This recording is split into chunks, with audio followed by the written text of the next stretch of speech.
All right, time for the main event.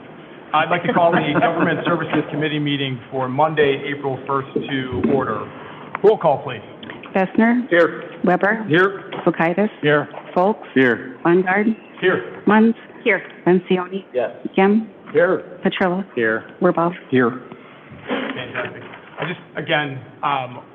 We'll have a section for public comment to go through. I know there's a bunch of topics on tonight's agenda, and everybody wants a chance to get up here, but if we could save those comments to the very end, everybody will have more than enough time to come up and address the committee. So with that, the omnibus vote. Chairman Bonger, can we take item 6D off the omnibus vote? Absolutely. Thank you. So we're moving 6D. I'd like to make a motion to approve the omnibus. Second. Roll call, please. Bessner. Yes. Weber. Yes. Vokaitis. Yes. Folks. Yes. Munns. Yes. Lencioni. Yes. Gem. Yes. Petrilla. Yes. Wirbal. Yes. Okay. Item 6D, recommendation to approve a resolution awarding the bid for a 3-year contract for line clearing tree trimming services. So my question is, are we doing a 3-year contract? Are we committed for 3 years if we approve this, or is it just 1 year and then we have the option of renewing for the same price? 1 year with the option. Okay. So the price would stay the same for the following 2 years?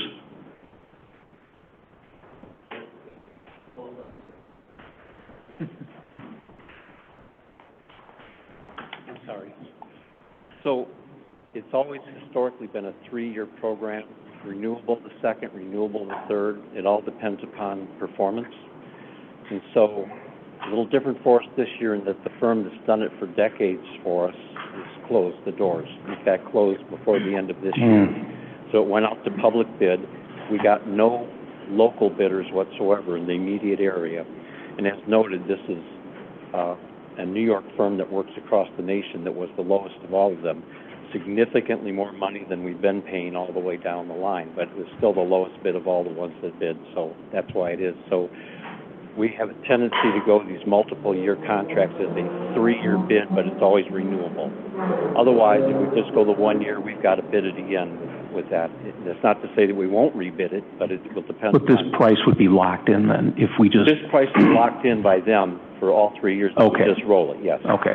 All right, great. Thank you. Yeah, Appreciate you're welcome. I'm sorry. Anybody else? Move for approval. Second. Moved by Brian, second by David. Can we get a roll call, please? Bessner. Yes. Weber. Yes. Vokaitis. Yes. Folks. Yes. Munns. Yes. Lencioni. Yes. Gem. Yes. Petrilla. Yes. Wirbal. Yes. Awesome, thank you. So then we are skipping all the way down to 6X.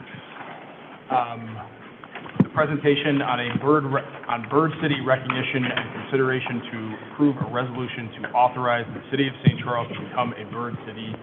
AJ, good evening. More efficient than the president. Thank you. You recall we were last here in August to discuss a resolution to observe World Migratory Bird Day. And NRC has been working through the application process to become a bird city. Final steps is to request a resolution to in fact participate in the program. NRC Commissioner Lee Myers is here to answer your questions about that. Okay. Let me just, I want to kind of expand on what AJ said. If you remember in August when I presented this idea, we're really one of the forefront cities to try to come up with this. And I think here that we have jumped all the hurdles that we need. So all you have to do is say, yes, this resolution is great, and then the mayor and the city council say the same thing, and then we get to decide, and we get all this great publicity about what a great city we live in. So that's my pretense. Anybody have any questions? Yes. Yeah. I would love more explanation about this. This is interesting. So I think you could tell us just a little bit more if we're going to make St. Charles a bird city and be on the forefront. Bird City equates kind of like Tree City, USA. Do you remember that? It's a conservation based group, and it's worldwide. And we've been celebrating the World Bird Migratory Day for the last couple of years. First year, we were talking about turning off the lights during migration, because those outside lights just confuse the birds. And then we also talked about water conservation and making sure that our river and everything is clean together. This year is save the insects, save the birds, because every insect is eaten, or a lot of them are eaten by the birds, especially the caterpillars. So if you don't clean up your yard back until May, that's wonderful, because the caterpillars are in there, and they're going to hatch and come out, and then the birds will be there with their little babies trying to feed them. They, thousands of caterpillars. So it's a conservation movement, protecting the birds. It goes on to further projects would be like to have buildings without as many glass windows, or have some sort of all sorts of things to stop the birds from getting windows too. Remember a couple months ago, well, last fall, we hit the windows in Chicago.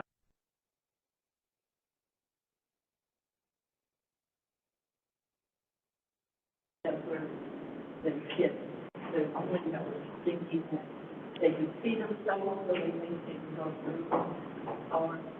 And people have that thing. So basically, that's the idea. We would be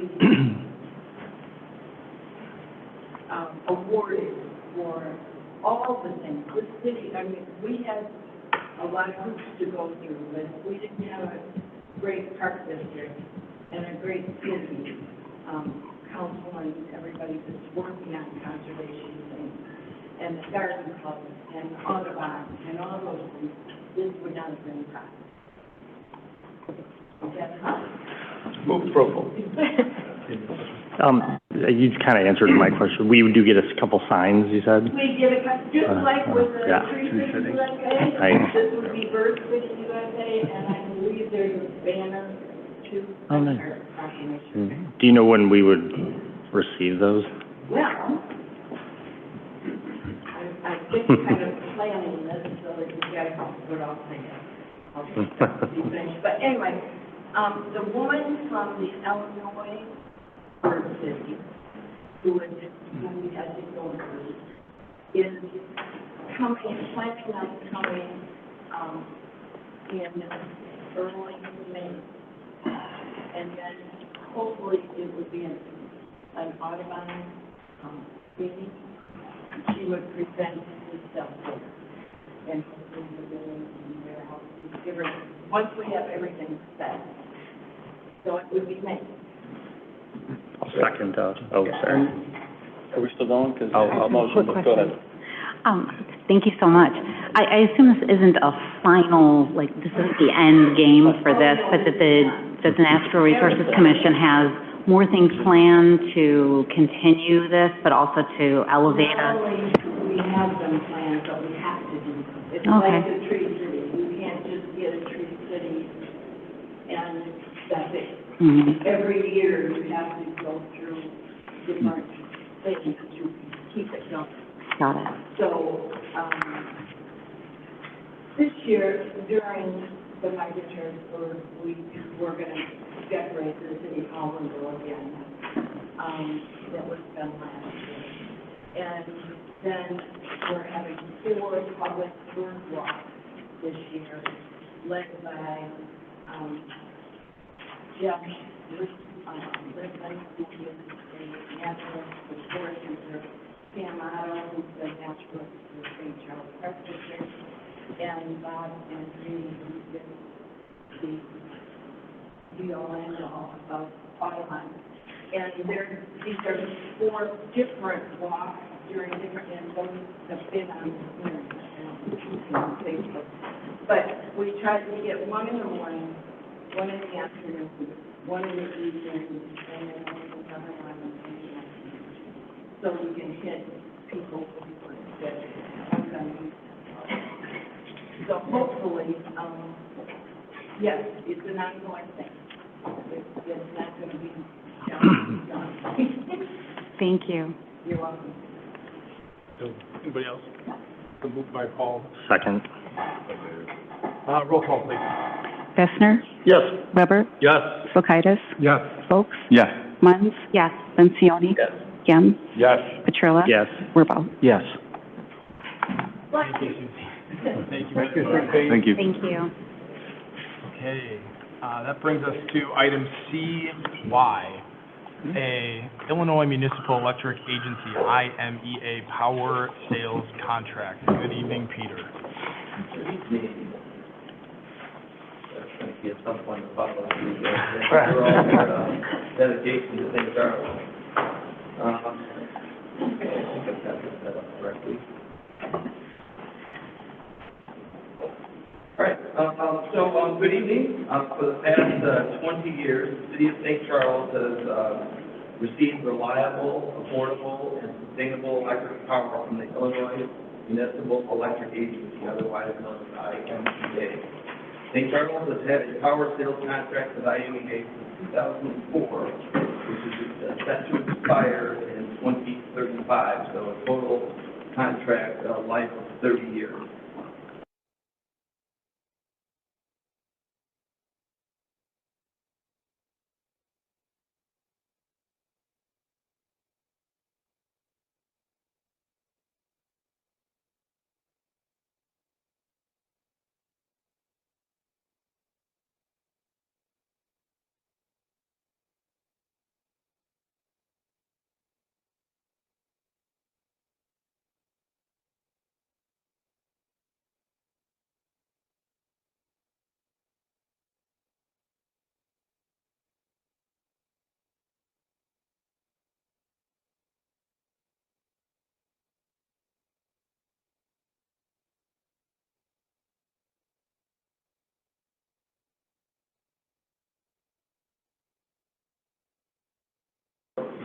City of St. Charles Electric Utility, and some basic information about the Illinois Municipal Electric Agency.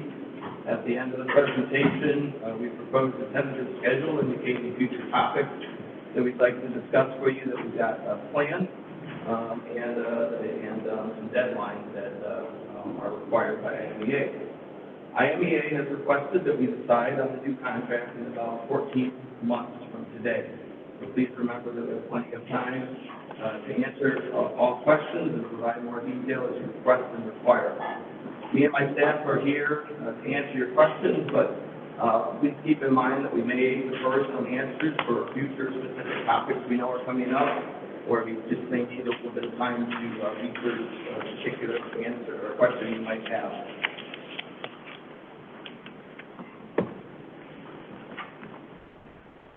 So your St. Charles Electric Utility is one of 4 divisions in Public Works, in the Public Works Department. St. Charles accepts its power from 9 separate Commonwealth Edison transmission feeds at various substations throughout the city.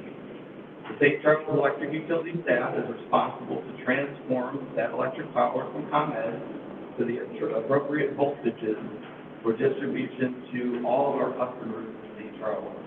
In addition, St. Charles Electric Utility staff is responsible for maintenance for all of the electric infrastructure and to restore the power outages. In essence, we keep the lights on. The IMEA Board of Directors, including representation from St. Charles and 31 other IMEA participating members, approved the form of the new contract at the IMEA board meeting held on February 15, 2024. The new power sales contract is for the delivery period of October 1, 2035 through May 31st, 2055. IMEA requests that the new contract be considered and executed or denied by the city of St. Charles by May 31st, 2025. In other words, again, 14 months from now to decide on this new contract. So let's shift gears a little bit and talk a little bit about your St. Charles Electric Utility. The St. Charles Electric Utility was established in 1892, 132 years ago. At this time, I'll spare you the 50 slides that I prepared with all the historic information there. But instead, I just provided you with a little Walker pamphlet that you have in front of you. It's titled City Lights, the First 100 Years of the St. Charles Electric Utility. It was written by Gary L. Foreman in 1992, and Patrick Boyle, who was a former electric employee, and really helped out providing a lot of information in that pamphlet. More copies of this pamphlet are just behind me on the table, in the box. If anybody in the audience would like to take one with them or use that as a reference, more than welcome to take them. We can get more printed if needed. So, for you history buffs, there is one paragraph on page 4 that I'd like to read because I think it really gives you some interesting perspective on how life in St. Charles was just a short 132 years ago, and how fast our electric utility has grown and adopted since then. So we're playing out for just a minute here. I'm reading right from the book on page 4. On Friday, April 15, 1892, the City Council was reported by the Chronicle, all voting aye for paying Philip Harvey $520 for preliminary work on the lighting plant. The proposal was to establish a city-run electric utility with capacity of 1,500 incandescent lights. Out of this number, it was to provide 100 or more street lights and the balance for commercial and domestic lighting. The new building would be located near the river on First Avenue, just north of Main Street. You can see the picture on the slide of the first electric utility building. Probably looks familiar to you. The building would be, the steam engine purchased from a fire engine manufacturer coupled to an electric generator to generate the power. The council was apparently pleased with the quality supplier, and now it had to deal with the structuring in the municipality. The final design and implementation of the new building with its electric plant brought the cost to just under a whopping $20,000. Wow, I wish we had those numbers in today's world. Within 1 week, the entire voting male population of St. Charles, 272, had finally decided it was ready, really wanted to take the giant step towards the 20th century, knowing that life would never be the same. By nearly 2/3 majority, St. Charles was now in the electric system. So just a little perspective. 132 years later, we currently have over 15,000 customers that we serve. In St. Charles, we have 130 megawatts of peak power. To give you some perspective there, 130 megawatts equates to 12 billion 100-watt incandescent lights compared to 1,200 in 1892. Thank you for the math there, Paul. We operate 9 city substations and transform and ComEd 34,500 volts of transmitted power to 12,470 volts to distribute to our customers. Like most operations in public works, we are a 24/7, 365-day utility. We have 35 dedicated staff, most of whom are represented by the IBEW or Teamsters Union. Paul Hopkins and Giovanni McLean manage the workforce and daily operations of the electric utility combined with the depth of support. We employ 15 line workers and 2 locators.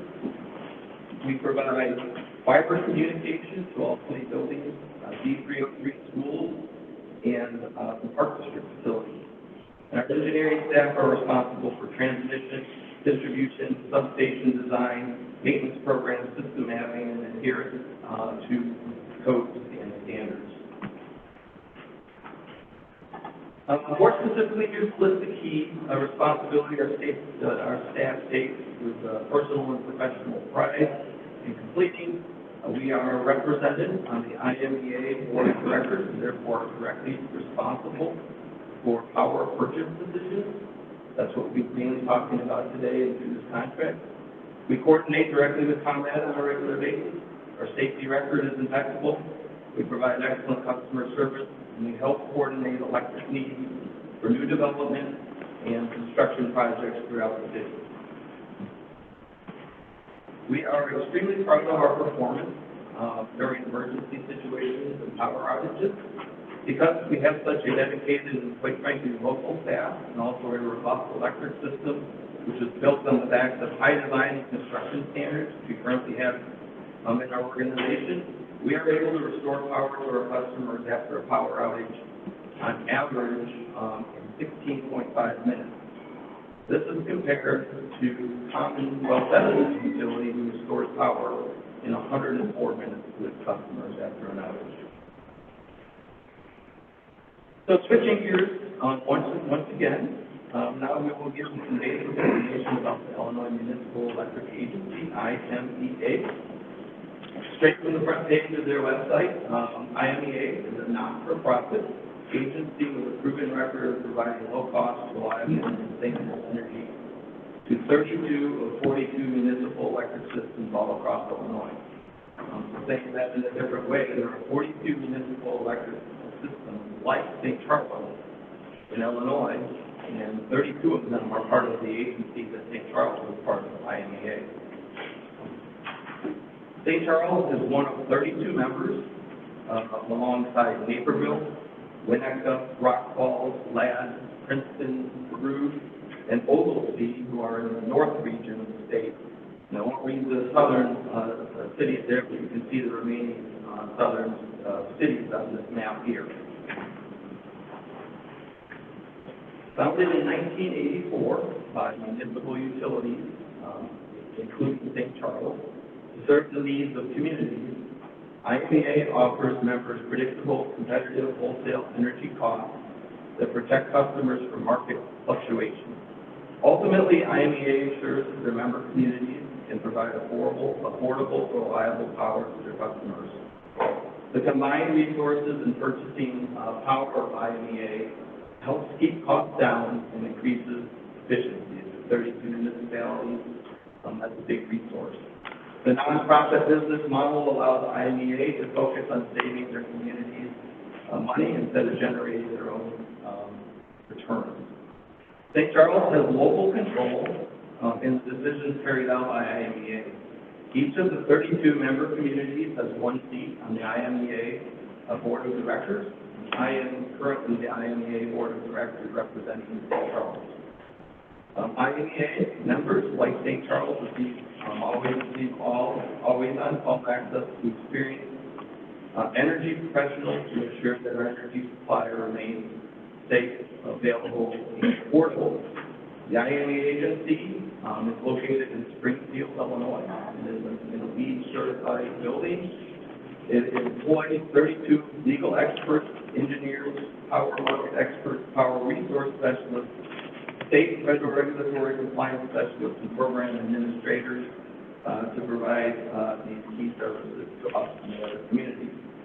IMEA has $1.3 billion in assets and is financially stable with excellent reviews from the S&P rating, Fitch rating, and Moody's rating. I won't spend a lot of time on this slide, but wanted to also point out just a few other services that IMEA provides to its members, which sometimes we as staff take for granted. We really rely on IMEA and their expert staff often, weekly for sure, but sometimes daily. A few highlights to note on this slide. IMEA offers electric vehicle charging infrastructure funding and also economic development incentives. They have legal and regulatory agents that can assist us. They are responsible for monitoring and advocacy for the state and federal regulatory agencies. And they are at the table with the regional transmission operators, also called RTOs, to negotiate local transmission costs. So we don't have a direct say in the transmission costs, but IMEA is there to fight on our behalf to keep those rates lower. So St. Charles actually has this history of IMEA for about 40 years now. St. Charles was a charter member in IMEA in 1984 when IMEA was originally formed. St. Charles did not begin receiving all of our power supply from IMEA until 2007.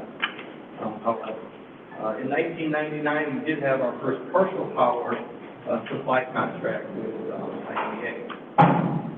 So prior to 2007, the majority of St. Charles power was sourced through a contract with Commonwealth Edison, who at the time could provide power supply to St. Charles. That is no longer an option for St. Charles, and it's no longer an option for ComEd due to what we call deregulation. Illinois implemented electric deregulation in 1997 with the Electric Service Customer Choice and Rate Relief Law. This was to aim for lowering costs and increasing competition on power purchase through the state of Illinois. The law separated electric generation from transmission for all retail sales. So in other words, investor-owned utilities like ComEd and Ameren in the southern region no longer own or operate generation sources. They don't have power. They can only provide transmission to St. Charles like they do today. So the 9 lines that come into St. Charles from ComEd are transmission-based only. They are not the power source.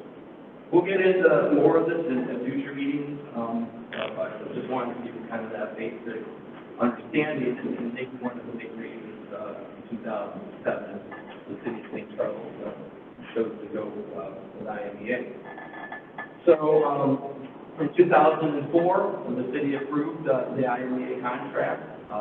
At the time, the city was working on rate stabilization and risk mitigation, and that's why the city council helps reflect that. Just to mention, the city council obviously approved that membership in 2004. In 2007, the city began receiving power from IMEA on June 1st of that year for the first time.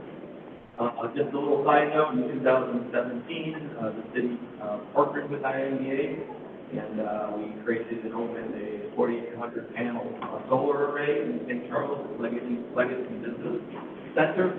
And just as another reminder, IMEA contract expires on September 31st, 2035. So in summary, there are 3 core values that the Illinois Municipal Electric Agency and the St. Charles Electric Utility share in their respective histories, and that is affordability, reliability, and sustainability. In regard to affordability, the IMEA power supply rate or cost to St. Charles for power has remained flat over the previous 10 years and are projected to stay flat in the future, mainly due to energy-owned facilities, meaning we own our own energy sources, and also a very important point here, long-term contracts. That has really been the 2 reasons for our rates to remain stable. So just a brief note on this chart here that you're looking at. It dates back to 2014 on the left-hand side of the slide. And the green line, more on the right side, is today's date. And then I've got 3 years out, 2025, 26, and 27 on the right side of the green line. The blue diagrams represent the power supply cost that IMEA has provided to St. Charles over those 10 years. And as you can see, we're actually paying less for power today than we did 10 years ago with IMEA in blue. And actually some years, like in 2023, much lower. The red line represents the transmission costs that we have a seat at the table for, but don't have a lot of control over the cost to get power from A to B. But what I'll say is that red cost is shared. Any utility that is providing transmission in Illinois, meaning that the cost is the same for IMEA and St. Charles for transmission as it is with ComEd.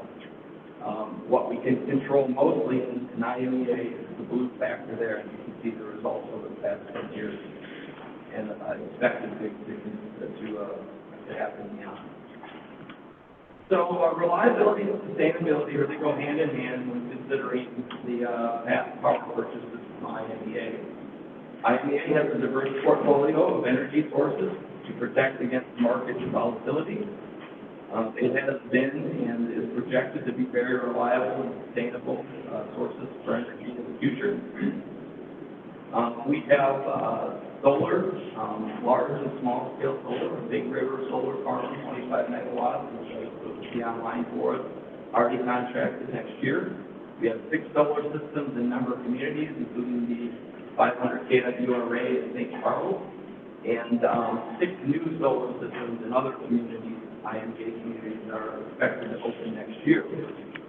We are, our portfolio has 2 major wind projects, Green River Wind Farm, St.Charles Wind Energy Center, at 120 megawatts. And we also have hydropower, water power, in Peru and Rock Falls, which are called run-of-the-river plants. We also contract hedge our bets, and we can do that on the daily market with some capacity in nuclear, other solar farms, and those types of things as well. So that brings us to coal. And the one thing I'll say about coal is there's no doubt that IMEA is currently heavily reliant on coal. Coal is about 80% of our portfolio today. But it has been an affordable and reliable source of energy for over the past 2 decades, and will be for the next 11 years as our existing contract with IMEA expires. IMEA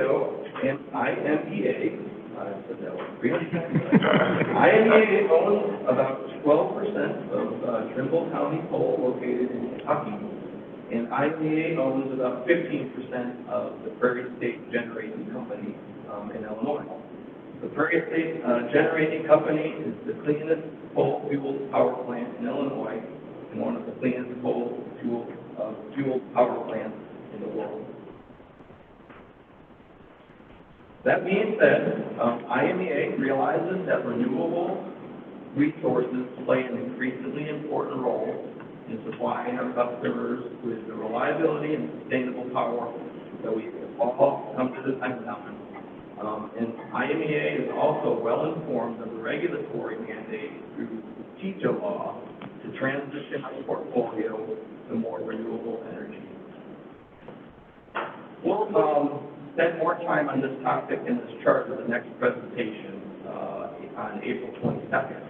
But briefly, this slide represents IMEA's commitment to transforming its portfolio by adding more renewable energy resources in the future. A few things to note for now. IMEA has already adopted a sustainability initiative plan with a vision to reduce to a net zero carbon emission for our power supply by 2050. Secondly, the state of Illinois recently passed the Climate and Equitable Jobs Act, CEJA, requiring IMEA and other Illinois power providers to be net zero carbon emissions by 2050. It's the law. Third, IMEA has already committed to decarbonization and has been transforming our power portfolio since 2009 with our first wind project in Cal. In fact, IMEA's current portfolio is 11% renewable energy, and that is compared to the Illinois State Renewable Portfolio Standard, which is only at 7 to 8% renewable energy currently.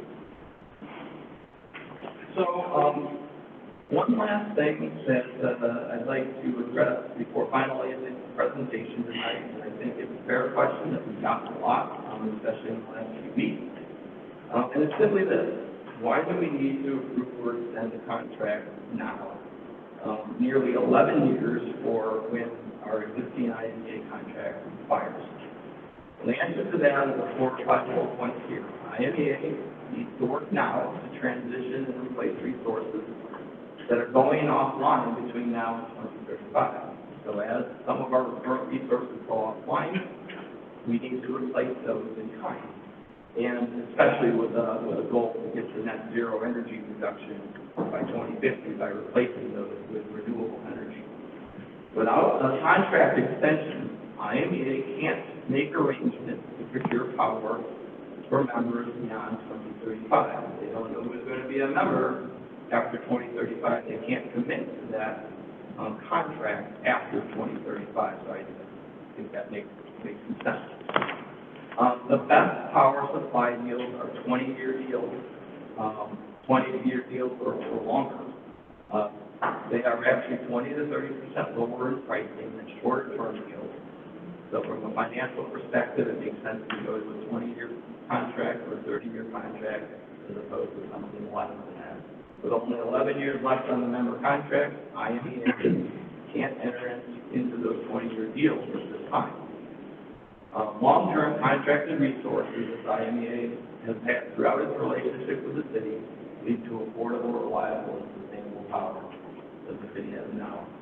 Many of those resources will serve our community well past 2035.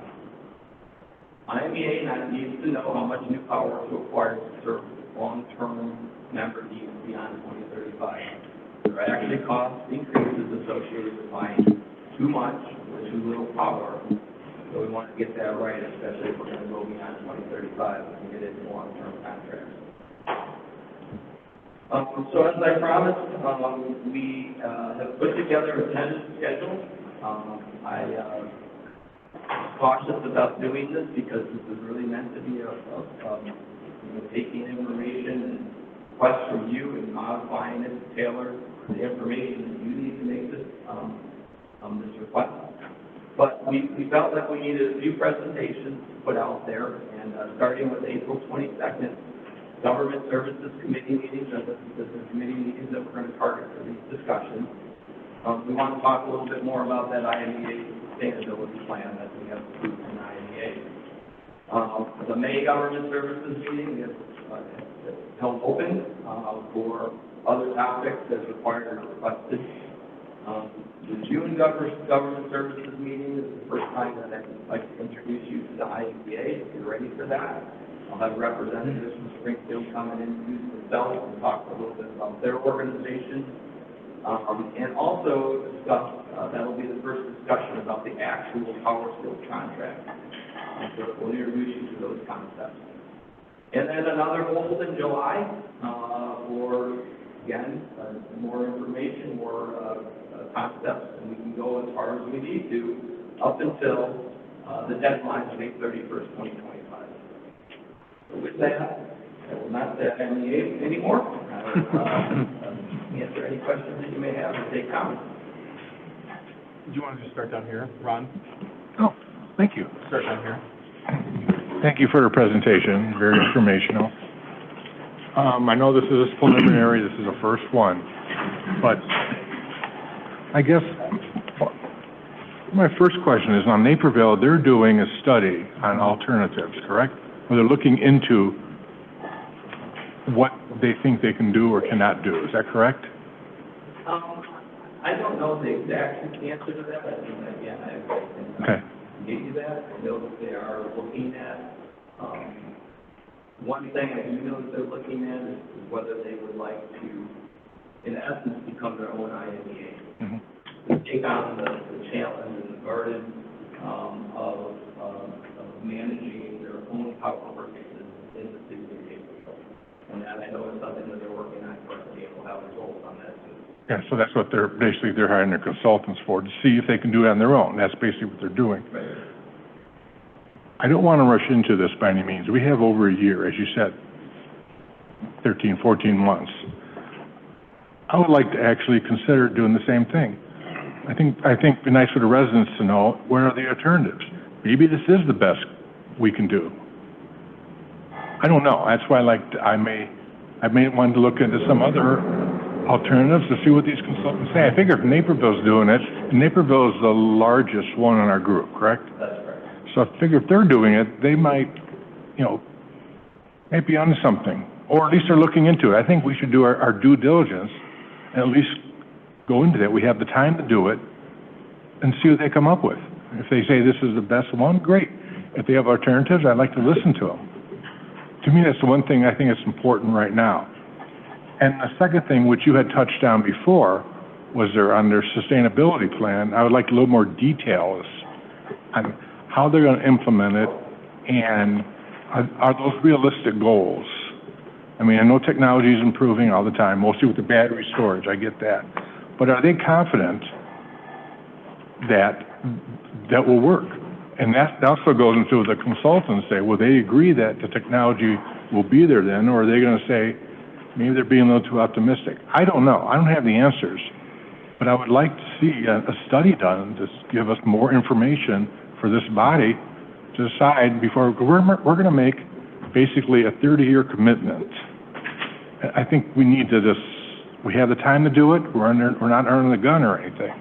So I think it'd be a good idea to study the situation, slow track this to make sure we get it done by that date, May 31st of next year.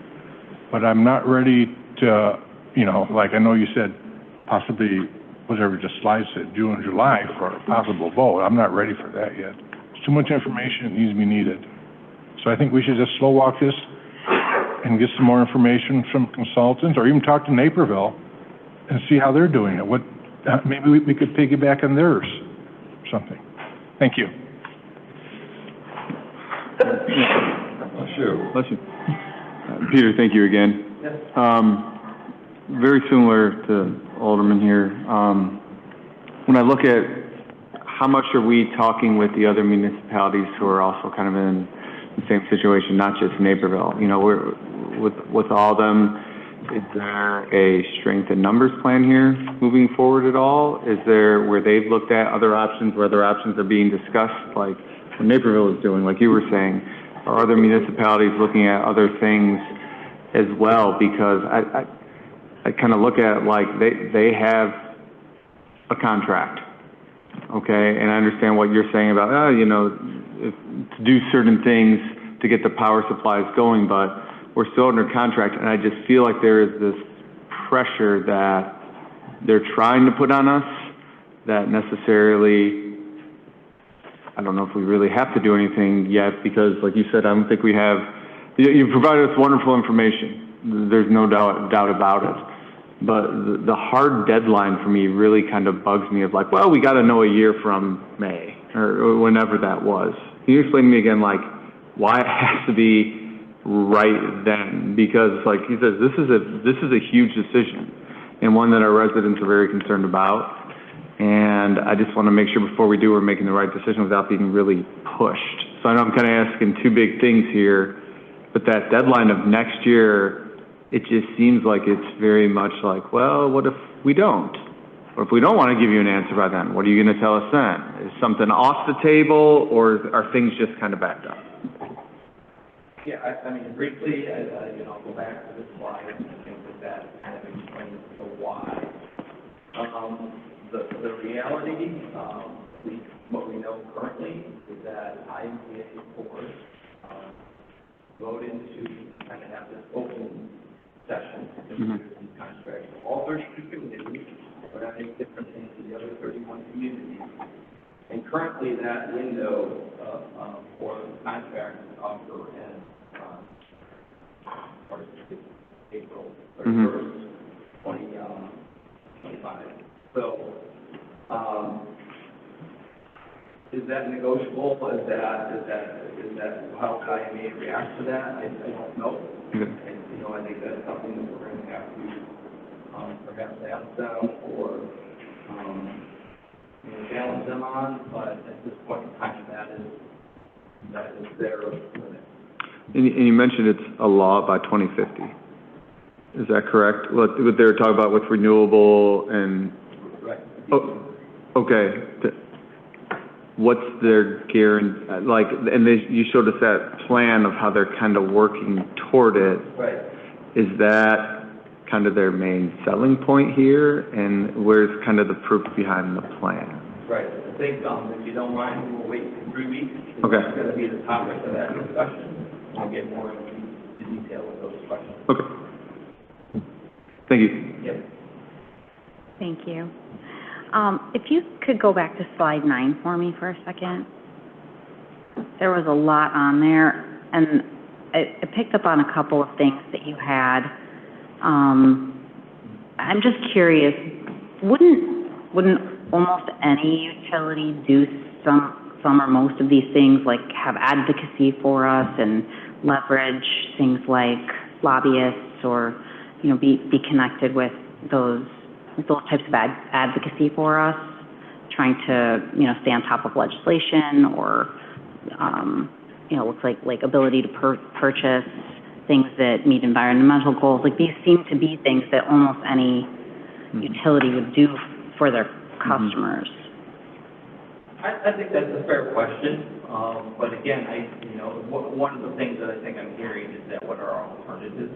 And so, that might be one of those presentations that fits into, one of those government services meetings coming up.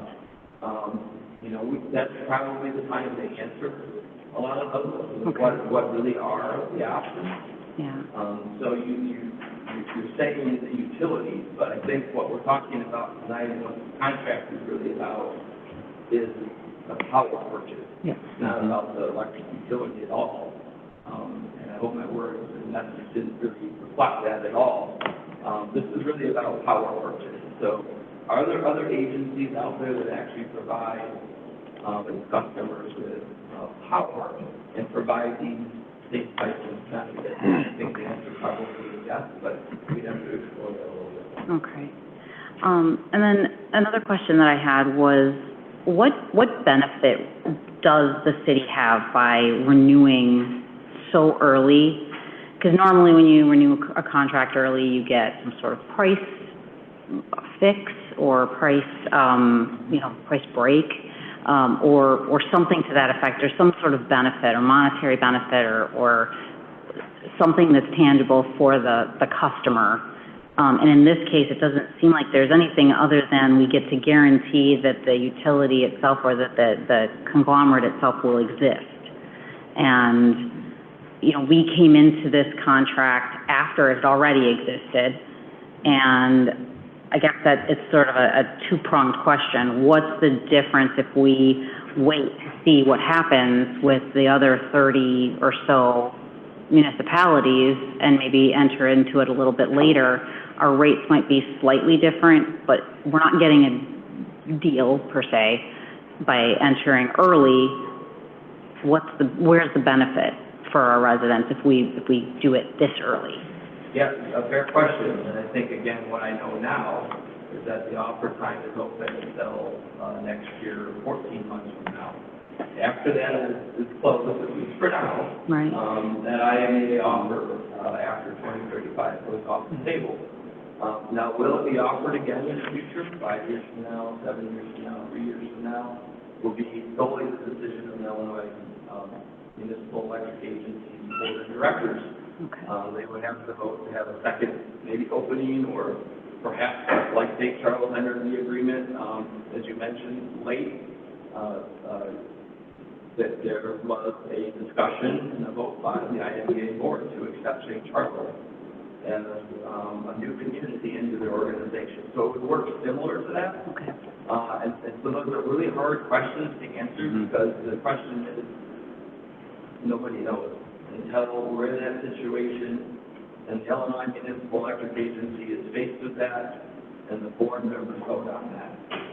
So it's not like an open enrollment sort of situation where you could just go and say, we want to sign up today. They actually have to have a period of time that they are accepting municipalities. Yeah, I think to give you some perspective, and I think it's pretty safe to say this now, there are going to be, I won't even say majority, there will be some communities that will sign up.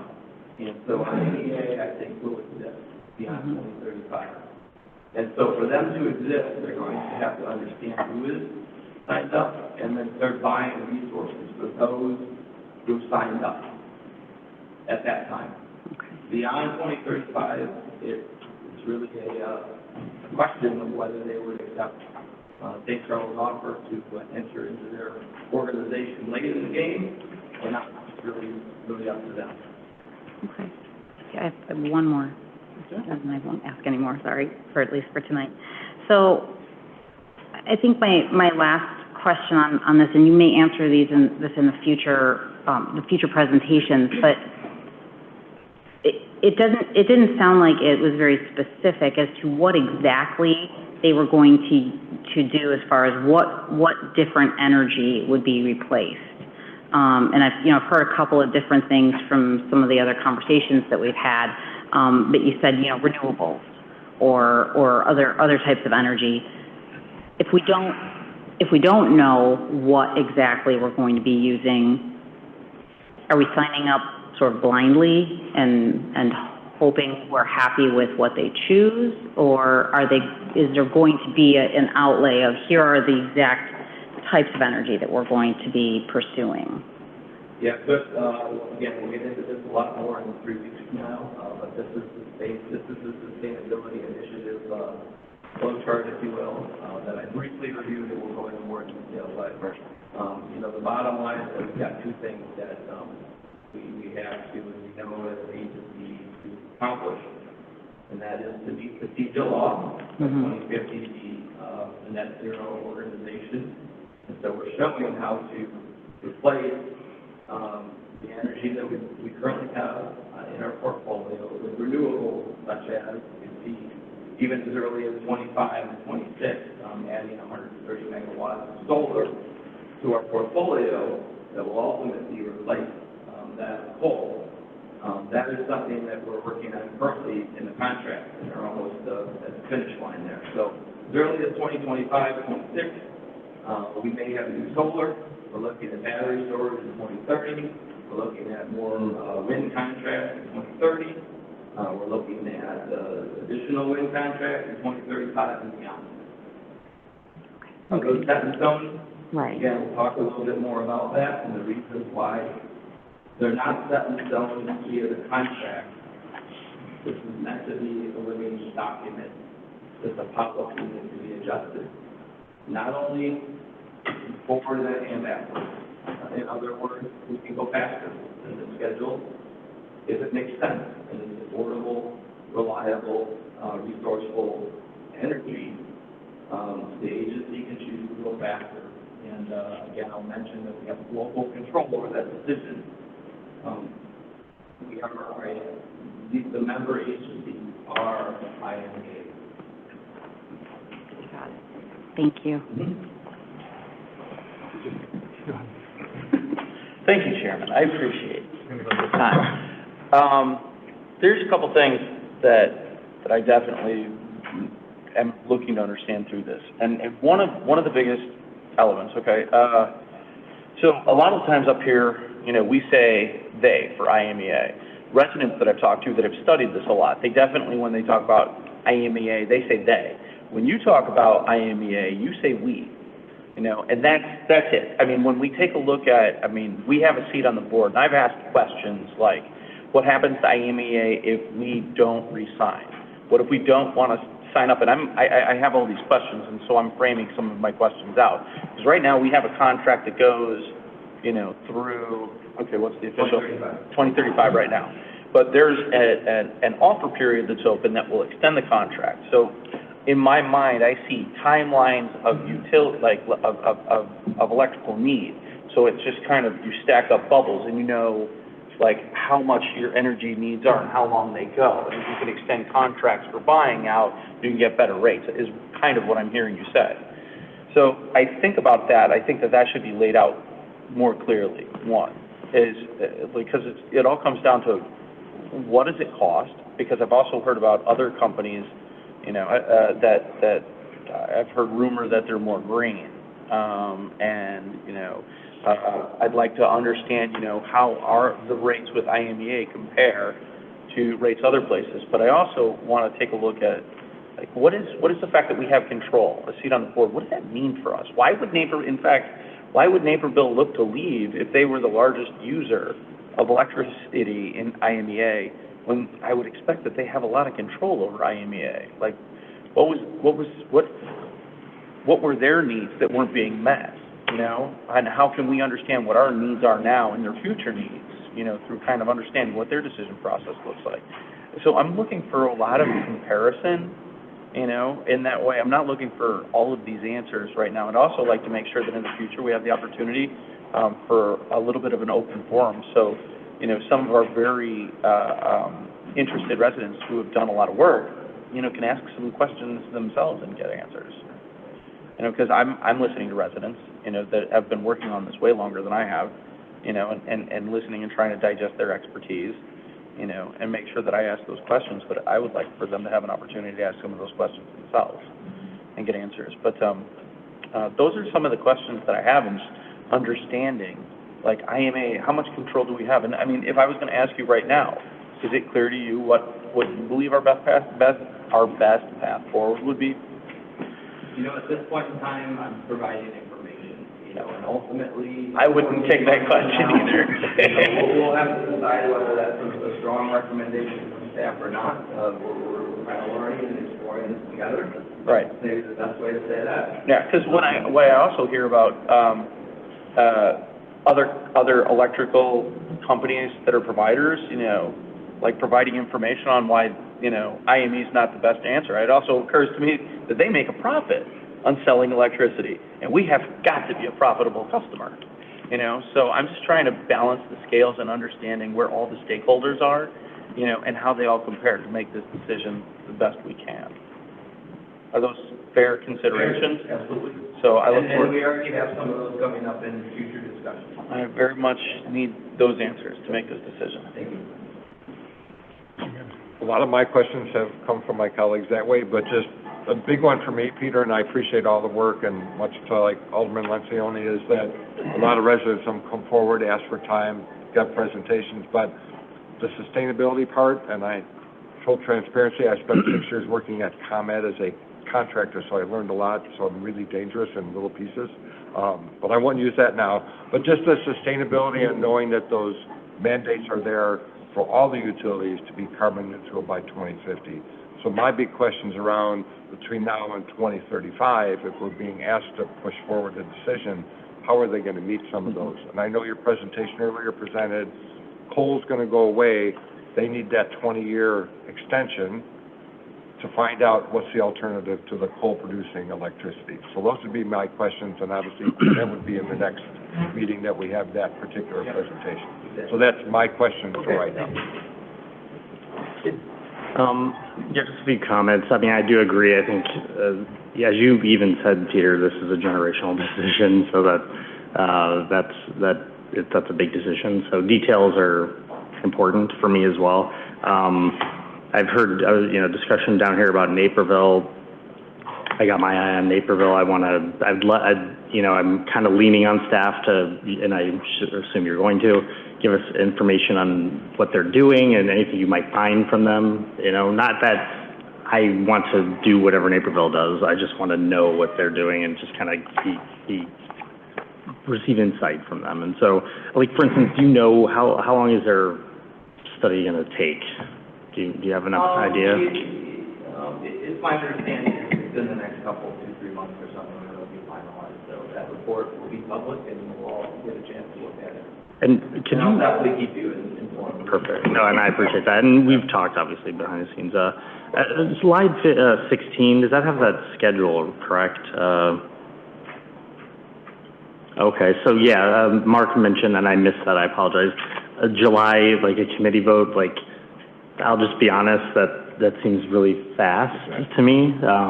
I know this is the beginning, and and things are changing, but yeah, I mean, that's a problem for me. I want to learn and be educated as long as possible. So again, I know it's not in stone, but I'm just letting it out there, to let everyone know that that's a little too fast for me, and especially if Naperville is going to take a couple months. I mean, then we only have like a month or so to digest their findings, so that's just too early. But anyway, more to come, and I look forward to the next. Yeah, just reiterate again, kind of schedule and.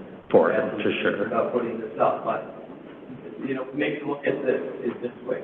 That is the earliest that I think even staff would be even ready. If you push this as fast as possible, I think that's the earliest staff would be ready to even consider that. Because we have more to discuss. And that's great. I want to be comfortable before I vote, but I get it. I thank you. A lot of information to absorb and kind of process. So also a lot of great points going down the line here. So I'm not going to ask the same questions. I think they made some great statements and asked some really good questions. But so a couple things for me that just kind of stood out is to get to the sustainability where we need to be. Does the IMEA plan on doing any major projects that require bonds or any sort of funding that you're aware of? Or maybe that's something we can discuss at the next meeting. That's one of my questions, like how are we going to get there to accomplish that? Because these are a lot of big projects. Are we going to be, they have their own coal plant down there. Are we going to be doing things down there that we need to require us to build or clean up or things like that? And is that a cost that we're going to incur? You know, what happens if we're, you know, you talk about that document, the IMEA document. It's a living document. It could be changed, adjusted, go slower, faster.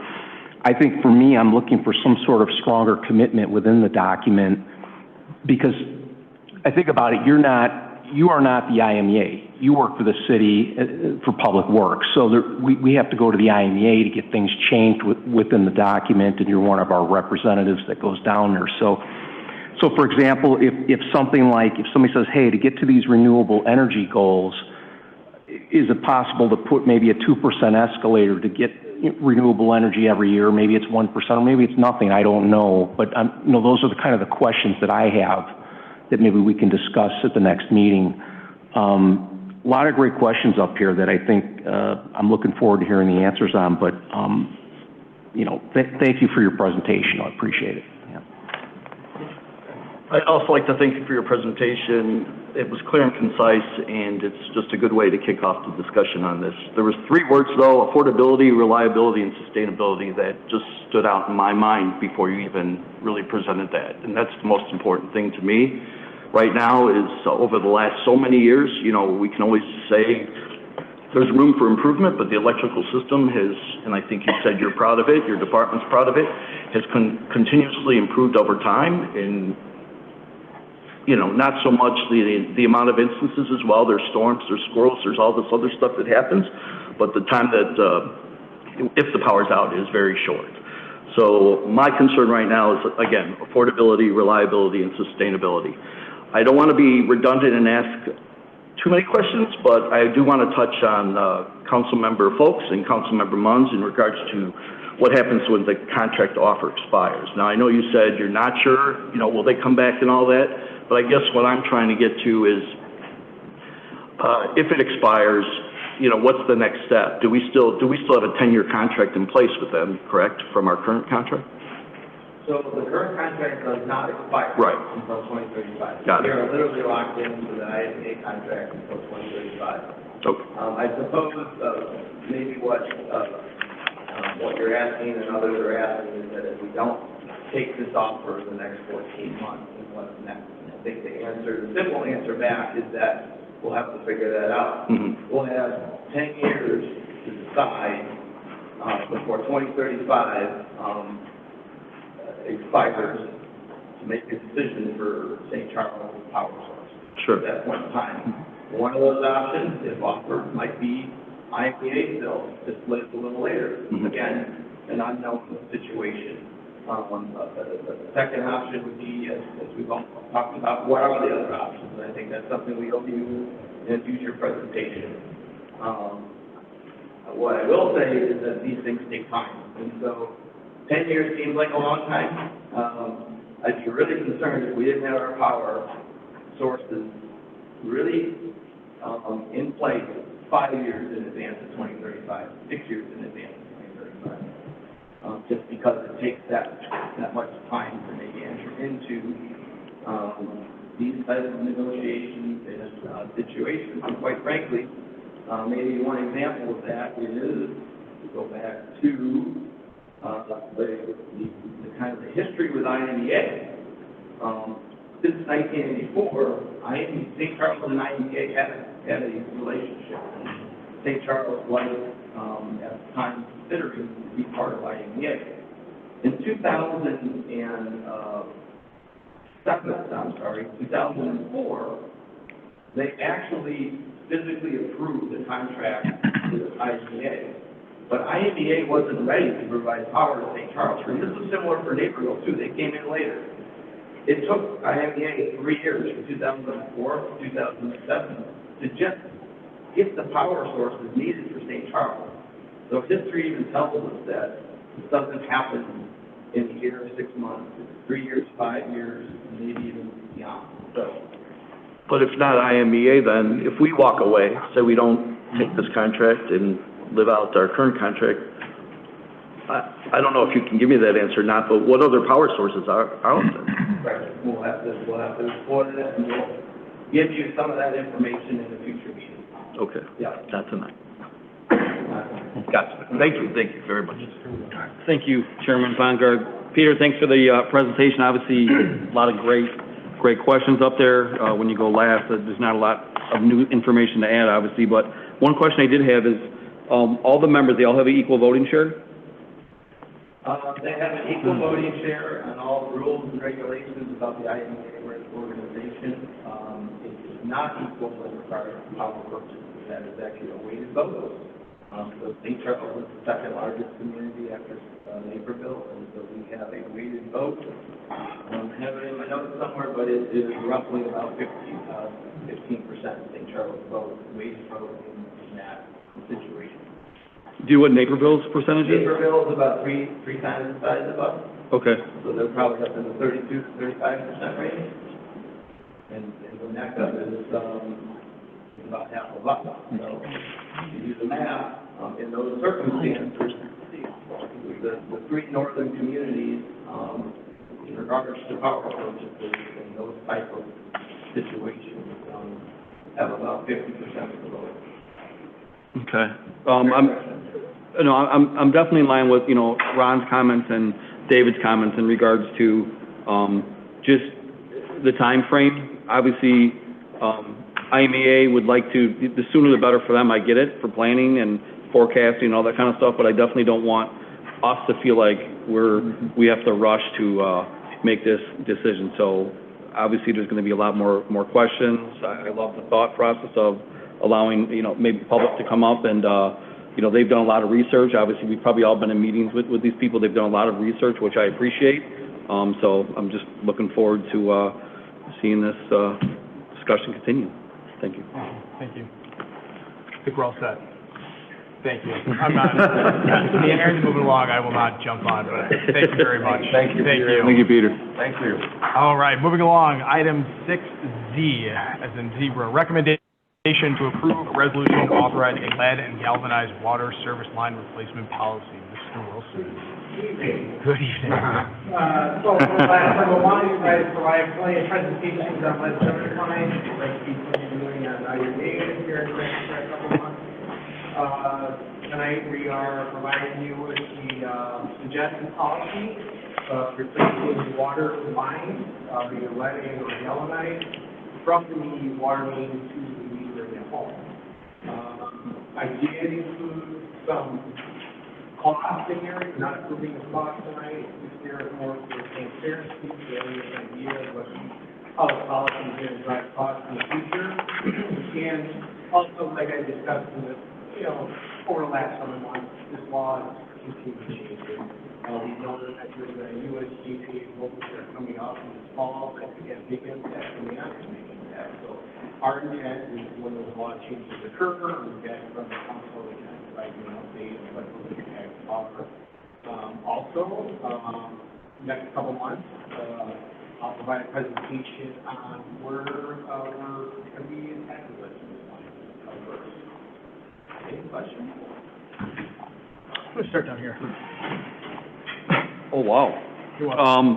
Thank you, Tim. I mean, listen, at the end of the day, obviously something has to happen. I don't know, how much, to say so. I mean, we have to replace the lines. I mean, so obviously it's a fluid thing that's going to continue to change. I have to obviously support what's going on, right now because, it's not an option of not doing it, so that's all I got. I'm in favor of the process moving forward.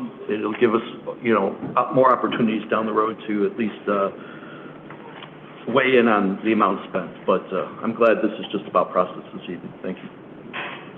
Yeah, I support the policy that you have before us. I just have one question about, I asked it a few months ago, when you guys are replacing the lead pipe lines and let's say a sewer line is exposed, I think you talked about how some of the older homes, one are maybe a foot apart or something like that, would the homeowner have the opportunity to pay for that replacement of the sewer line at their cost? Is that something, I don't necessarily need to have it written in here, but is that something we could consider if that happens? That's something we could consider. A lot of the lead service lines we're going to try to avoid the sewer line. We're going to try to.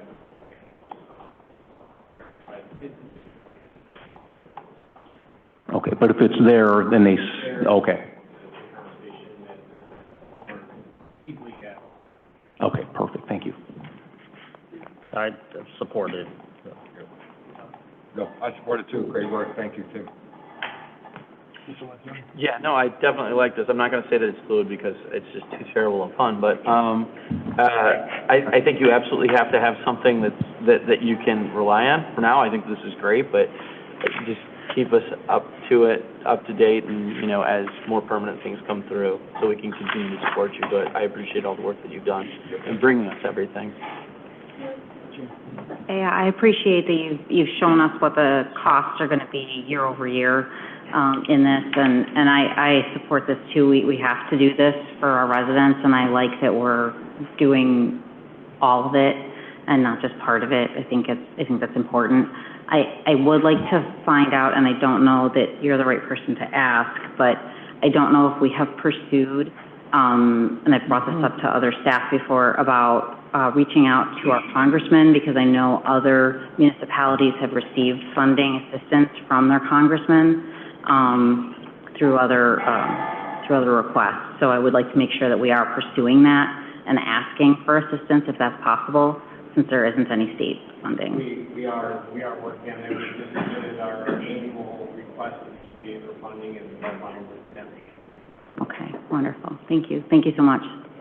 Yeah, I'm glad you brought that up, Jamie, because that was one of my concerns. And I guess another one I have, and I don't know if this is for tonight, but as we see these projections of how much it will be annually, this is a big project for Public Works, and this is a big part of the budget. So how is this going to work financially for us over that time? I guess is my main concern going forward. Yes, we do have to do this, but financially, we're kind of looking at things. This is a big price tag that now comes in.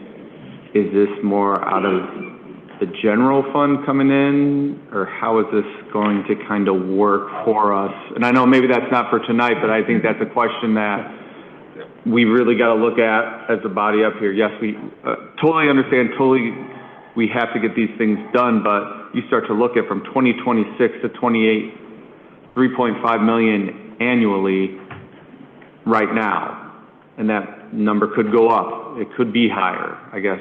I mean, no one wants to say, yes, that's going to be locked in. That's a very big price tag that we got to make sure that we have properly budgeted and can do moving forward. But for this, yes, thank you. Yeah, I'm in support of this. It's been a long time coming. I'd rather be ahead of the game instead of behind it, because it's eventually needs to be done. Yeah, so I'll chime in and say, we already asked for approval. Yeah. Move for approval. Second. Moved by Brian, seconded by Steve. Roll call, please. Bessner? Yes. Weber? Yes. Kulkaitis? Yes. Volt? Yes. Munns? Yes. Lencioni? Yes. Kim? Yes. Petrella? Yes. Wirbel? Yes. All right, that passes. Thank you. Thank you, Tim. Moving along, item 6AA, recommendation to approve a resolution authorizing an intergovernmental agreement with the City of Geneva for the reconstruction of Couts Road. Good evening. You know, South Road is the source of attention for quite some time. So we partnered with the City of Geneva to redesign Couch Road for widening and drainage improvements. We're also getting designated as a truck route to business in the area and adding a multi-use path along the west side of bike and pedestrians. That's a recommendation to join an IGA with the City of Geneva to cover the construction costs. We did the project earlier last month, and Lodi was the low bidder, and they gave it an excellent cost. Geneva itself will be the lead agency on this, so they're approving the contract, and IPA is, us reimbursing funds to for the construction. As you can see, 78% of the cost of construction are being covered by a variety of grants, and then the remaining 22% of the costs are being split between the city, 33% St.Charles, and 68% based on the portion of the project located within the city limits. Move for approval. Second. Just got one question, thank you. Sorry. When last year, we did reconstruction on the Couch Road too. Are they gonna have the same procedure where the road's gonna be shut down, half and half at a time? Yes, there will be lane closures. Looks like it. One direction and a number of phases to move traffic through, but we're allowing one lane. To open one lane, north-south, and then south-north, Correct. like it was last time. Okay, thank you. Okay. So moved by David, Brian, second. Mhm. Roll call, please. Bessner? Yes. Weber? Yes. Kulturitis? Yes. Folks? Yes.